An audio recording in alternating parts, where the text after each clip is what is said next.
Kali ini saya akan memberikan rekomendasi HP harga 1 jutaan yang masih worth it banget untuk dibeli di tahun 2025. HP budget 1 jutaan bisa dapat spek gimana sih? Ya, untuk yang pertama mungkin kita mulai dari yang ini ya, Pixel 4. HP keluaran tahun 2019 ini pakai chipset Snapdragon 855 ya, dengan layar 5,7 inch. Ini udah masih oke sih dipakai di tahun 2025 ya. Hasil kameranya juga masih bagus. Ini kemarin juga sempat pakai sih yang Pixel 4, kameranya masih bagus, cuma memang deal breakernya mungkin di ini ya, karena dia udah 90 Hz juga udah bagus. Deal breakernya di storage-nya doang ini, karena storage paling rendahnya di 64 GB, jadi mungkin kemungkinan bakal kurang sih. Untuk hasil kamera dan video ini masih sangat-sangat bagus, masih bagus untuk di harganya. Kisaran harga untuk Pixel 4 ini di bawah 1,5 sih, 1 jutaan lah, 1,5. Kalau mau naik dikit ya ambil yang seri A nya, dari 4A biasa atau 4A yang 5G ya. Yang kedua ini HP yang jarang ya di pasaran tapi masih oke sih. Untuk produk Asus emang rata-rata bagus.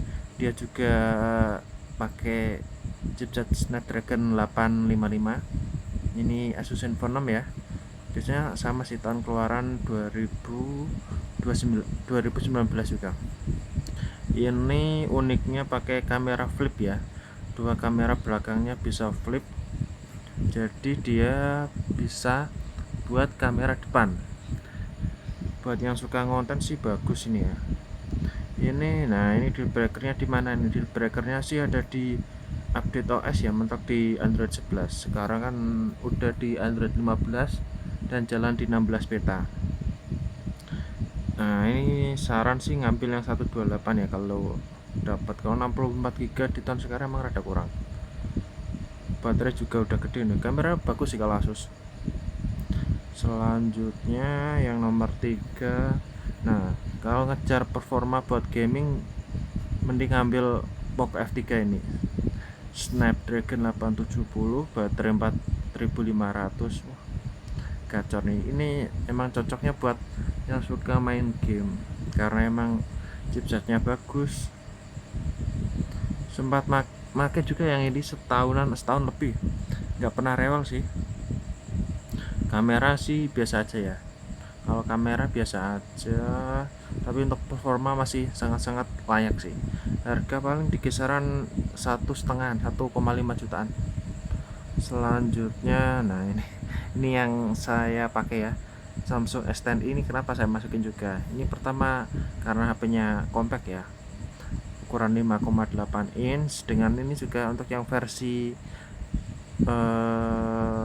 globalnya, bukan global, ada beberapa versi yang pakai Snapdragon ya, pakai Snapdragon 855 juga, tapi yang saya pakai ini yang pakai Exynos ya.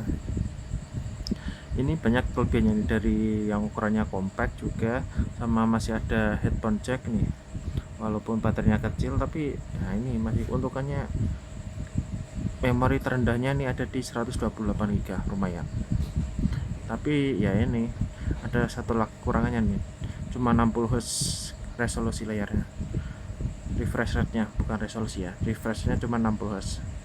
Yang terakhir buat yang suka kamera atau video ya, ngambil ini nih, Xperia One.